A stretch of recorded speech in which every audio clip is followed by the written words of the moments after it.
Erin, and I live in Henderson, Minnesota. And this is my house, and this is my husband Adam, and my dog Zoe. I was invited to do this video about my experience. God! So I was invited to do this video and share some of my thoughts about my 23andMe experience. Granted, I didn't do the 23andMe. My brother actually did the 23andMe, and he said it in his spit and a little violent and disgusting. But it got me thinking about my experience of being mixed or a person of color. And I thought that I could share my thoughts about 23andMe and all of those experiences in one in particular. So I chose to stay in a small town. Grew up in Little Gaylord, small town. And then I chose to move to Henderson, smaller town. And I get some of the typical questions that you think a person of mixed racial experience would get from people who aren't mixed. Like, where are you from? You must be adopted.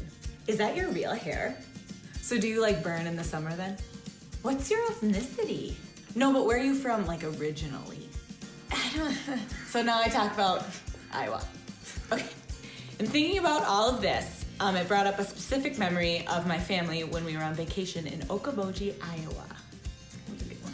On our vacation, we went shopping, and I was looking for sweaters. My brother was over looking at paintings in there. My mom's a big caramel fan, so she's always like, oh, are there homemade chocolates or caramels in front? And she could buy them for 25 cents. But so one of the cashier people, Linda, was following us around in the store, and unbeknownst to me was watching to see if I was going to shoplift or steal from her store.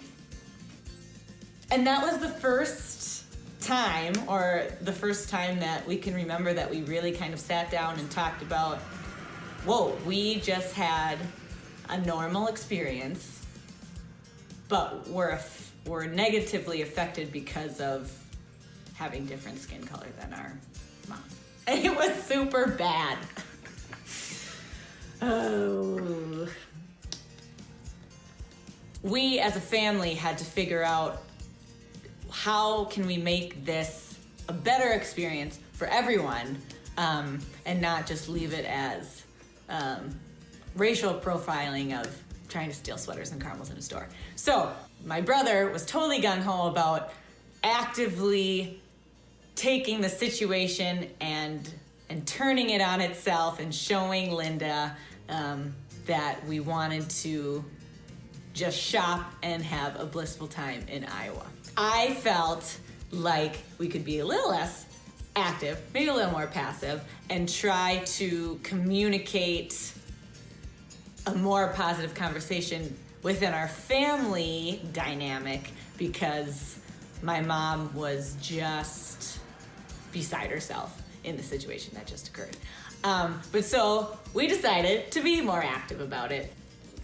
So we went back, we bought a sweater with money, we bought caramels too, and then we left the store.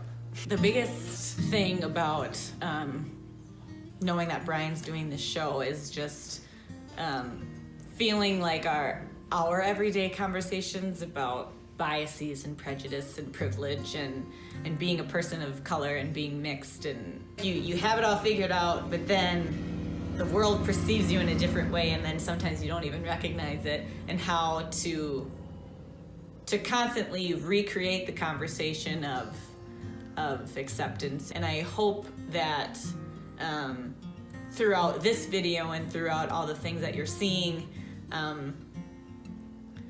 will challenge you to do the same thing. And I want the conversation that Brian and I have, or that my family and I have,